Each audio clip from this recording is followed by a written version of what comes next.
Brookhaven, New York. A cocky thief thinks he's found an easy target in this convenience store. But not when Hafize Sahim is on duty.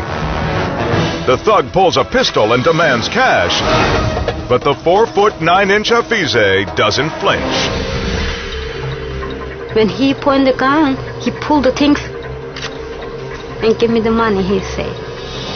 Instead, she presses the silent alarm, convinced the robber is bluffing. When he first pointed at me the gun looked like to me very too small. My mind said it's not real. The crook is antsy, keeping an eye out for police. So Hafize stalls for time, struggling with the register and waiting for her moment to strike. When the goon turns his back, Hafize pulls her weapon of choice. A 3-foot battle axe.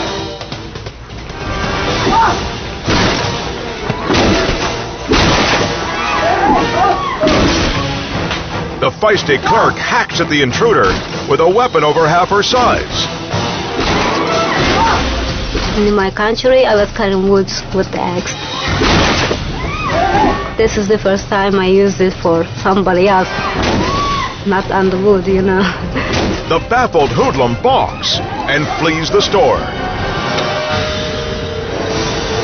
With the pint-sized vigilante hot on his trail. I want to see him where he goes. I think I'm scared. Maybe he might come back again. I don't know.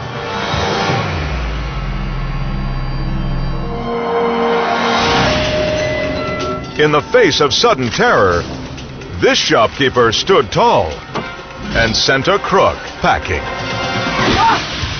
I don't know how I did it.